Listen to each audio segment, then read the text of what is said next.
Yo, what's good, everybody? Today I'm gonna give y'all my thoughts on Tio's splendid performance against Arnold Barboza Jr.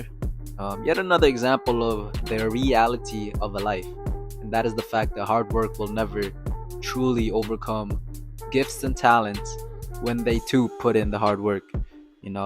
Here's Arnold Barboza Jr., a workmanlike fighter who's worked his butt off to finally get world level recognition and get his title shot. I believe he's peaked as a fighter and he's peaked as a damn good one. He's not great at anything, but he's good at most things.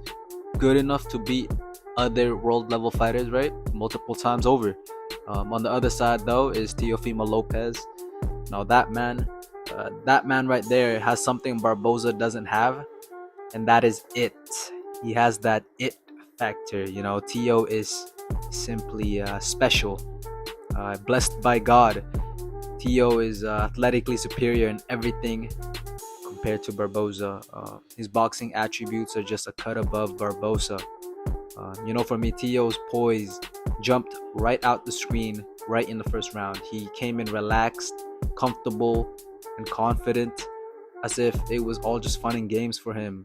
A walk in the park. In the ring, he is at home. He is at peace. And you couple that with his experience and his IQ, well, his ring generalship was apparent right in the first round. He controlled the pace of the fight and essentially how the fight was going to play out. Tio just kind of fought to his own tune, and Barboza really had no answer for him. He couldn't solve the equation that was Teofimo Lopez. Barboza is pretty good at being on the offensive, but Tio is an excellent counterpuncher, so he sort of just sat back and refused to take initiative and tried to counter Tio instead.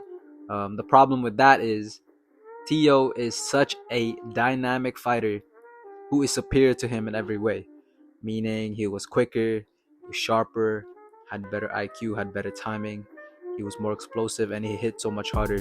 And he was also countering Barboza's counters. And he was outlanding Barboza. And like I said, he cracked so much harder than Barboza. All in all, the problem that Tio posed was just too much for Barboza to solve, and so eventually Tio got in a rhythm. He just started flowing. He started showboating and dancing, and he was just genuinely having fun. And all that, of course, frustrated Barboza and sapped him from his own confidence, right? Because here's a guy you've been wanting to put your hands on for years, and he's just styling on you, and you cannot do anything about it. And this is shown to the world, right? Truthfully, Tio was just too slick, too evasive, and too crafty, especially when he's in his flow state.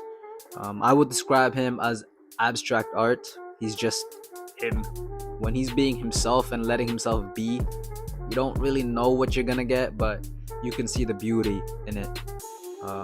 So yeah, as far as what's next for the pound for pound talent that is Teofimo Lopez, well, I think after stealing the show last night, he's definitely cemented himself as the man at 140. And honestly, I don't think there's anybody down there that can pose much of a threat. So I think it's time for him to move up to 147. I would love for him to fight Boots. That would be one hell of a fight. But at the same time, I would not blame Tio if he was to fight a ranker first, a top 10 ranker, to warm up to the division. All right, so yeah, what do you think? Where do you rank Tio in your pound for pound list now? And who do you want to see him fight next? And what about Barboza? I actually think that now that a lot of these talented fighters are leaving the division, I think he can become a world champion in a year or two. Barboza is good, he just can't beat these special fighters. All right, so yeah, that's it for me. Thank you so much for watching my video. Please leave a like and subscribe, and I hope you have a lovely day.